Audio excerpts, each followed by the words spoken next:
What if I told you that it costs the same amount of time, effort and expense to generate a customer who only ever buys from you once, or buys once every 6 months, or once a week? Imagine what you could achieve in your business if you could get that customer who bought from you once a year to come back and buy from you multiple times.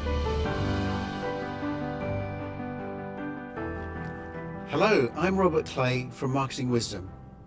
Over the last 20 years, I've done considerable research into what makes businesses market leaders in their niche.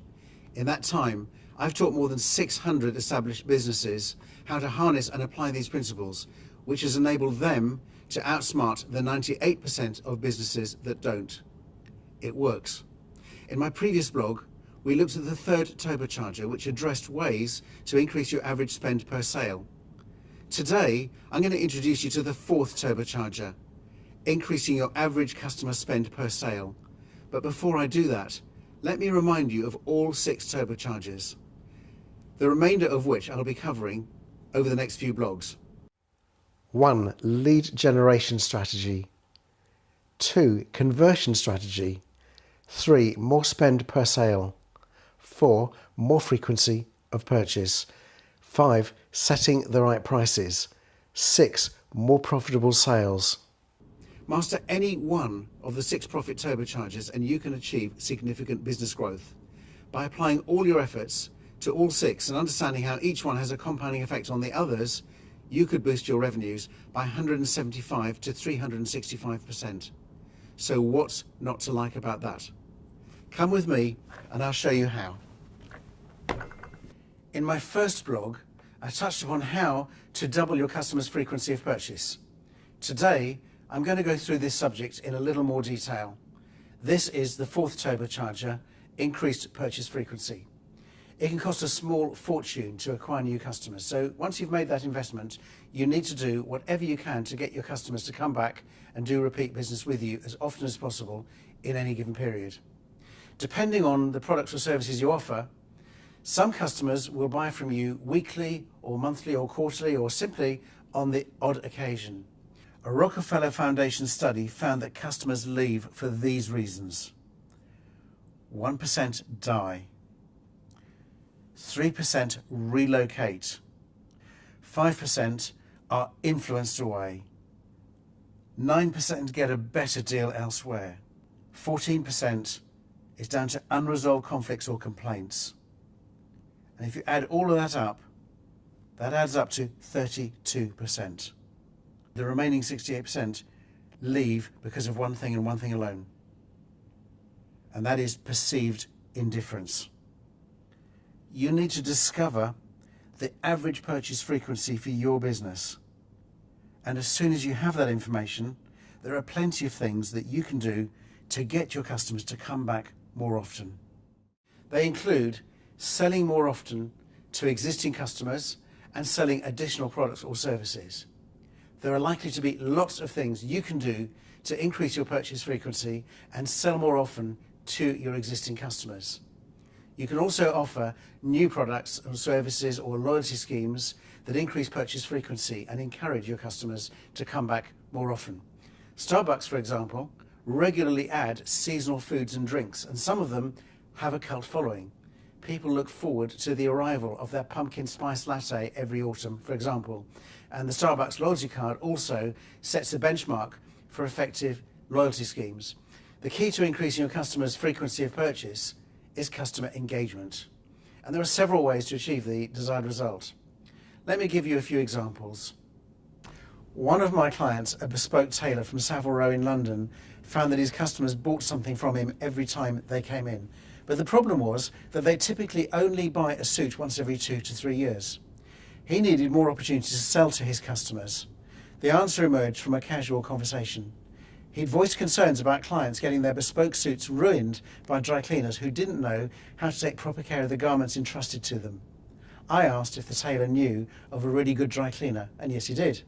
There was one just around the corner. The solution to the problem was simple. The tailor did a deal with the dry cleaner and offered his customers free dry cleaning for life with every bespoke suit that was sold. All the customer had to do was bring it back to the shop.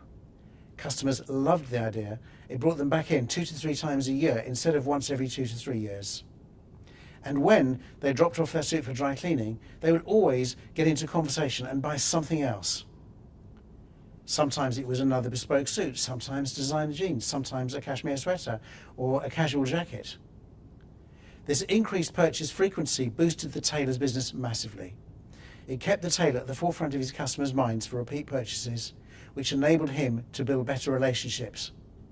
These repeated interactions provided him the opportunity to keep an eye on wear and tear, replacing loose buttons, etc. free of charge, thus adding even more value. Sometimes, like the tailor, you just need to think outside the box in order to create more opportunity to interact with your customers.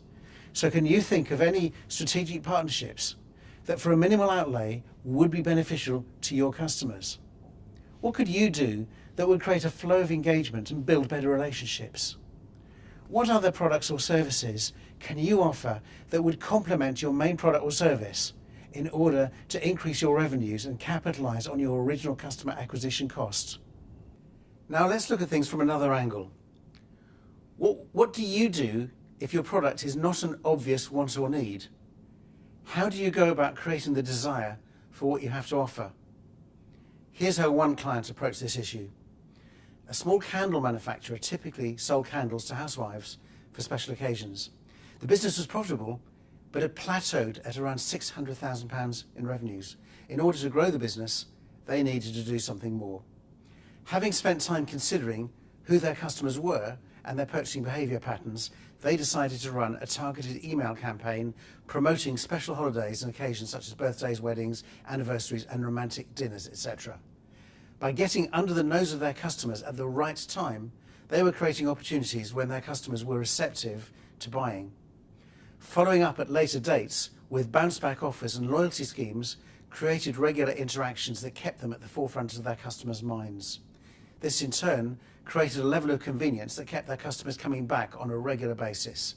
This simple strategy leveled out their peaks and troughs, grew their client base by 5% over the next 12 months, and it doubled their overall revenues.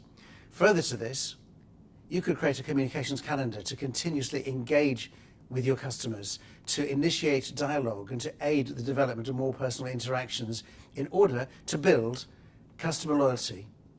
A communications calendar is basically a programmed sequence of blog posts, emails, letters, newsletters, videos, events, phone calls, thank yous, special offers, a whole series of things, follow-ups, magic moments, cards perhaps and notes with a personal touch. And you can also offer things like price inducements for regular repeat business, and there are dozens of other things you can do to increase purchase frequency. So what do you do to make your customers feel special and genuinely considered, which will entice them to come back again and again?